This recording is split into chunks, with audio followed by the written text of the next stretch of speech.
Loin du glam et des paillettes de l'entrepreneuriat, il existe un phénomène dont on parle peu, le burn-out.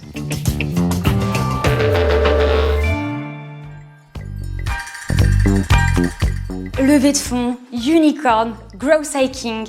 Lorsque l'on s'immerge dans le milieu de l'entrepreneuriat, ce sont des mots qui reviennent sans cesse. Si je vous demande ce qui vous hérisse le plus les poils, vous me répondez un courrier de l'URSSAF. Qu'est-ce qui, plus que l'URSSAF, peut vous causer du tort? Vous-même. Et savez-vous pourquoi? Parce que lorsqu'on entreprend, c'est par envie de bousculer le monde, ou du moins notre monde. C'est parce qu'il y a quelque chose qui nous prend aux tripes et jamais ne nous lâche. Notre entreprise devient une extension de nous-mêmes et c'est à ce moment-là que ça devient dangereux. Nous sommes nos plus belles forces, mais aussi nos plus grandes faiblesses. La limite entre la vie professionnelle et la vie personnelle devient inexistante puisque nous sommes la représentation même de notre projet. Pourtant, dans l'imaginaire collectif, la plupart du temps, le burn-out survient dans une grande entreprise déshumanisée ou alors dans une PME sous-staffée. Mais croyez-moi, entrepreneuriat et burn-out peuvent faire très bon ménage. Imaginez votre cerveau si 1.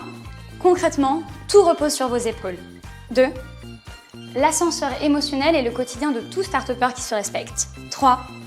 Il est très difficile de dégager ne serait-ce que 10 minutes pour une séance de yoga ou de méditation.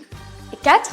Même si un entrepreneur, en théorie, a du temps pour lui, c'est impossible de partir en vacances parce que s'il ne travaille pas, il ne gagne pas d'argent en fait. Et ça, c'est inenvisageable.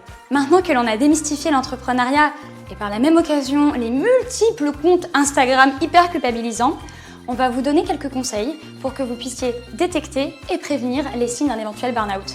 Premier conseil, il est important de redéfinir la notion d'identité. En effet, les personnes ont tendance à se définir trop souvent par qui elles sont en tant qu'acteurs économiques, alors que, heureusement, vous n'êtes pas que votre société.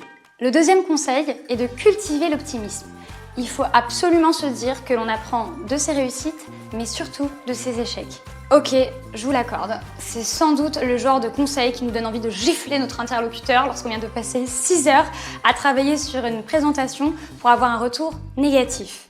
Mais il faut se dire que finalement, cette expérience-là, c'était aussi une façon de travailler la présentation, de structurer ses propos et surtout de mettre en avant son produit ou son projet. Le troisième conseil, c'est d'avoir son me time. Je vous l'accorde, ça sonne mieux en anglais. Autrement dit, se dégager du temps, car n'attendez pas d'en avoir, vous n'en aurez jamais de toute façon. Et pourtant, il est essentiel de se dégager du temps pour pratiquer une activité physique, culturelle, intellectuelle ou même simplement rien, pourvu que vous ne travaillez pas. Le quatrième conseil, c'est de redéfinir la notion d'échec. En effet, lorsqu'on est entrepreneur, on peut avoir plusieurs visées, économiques, sociales ou tout simplement la liberté. Demandez-vous ce qui est important pour vous et visez cet objectif. Et enfin, le dernier conseil, c'est de surtout ne pas avoir peur de demander de l'aide.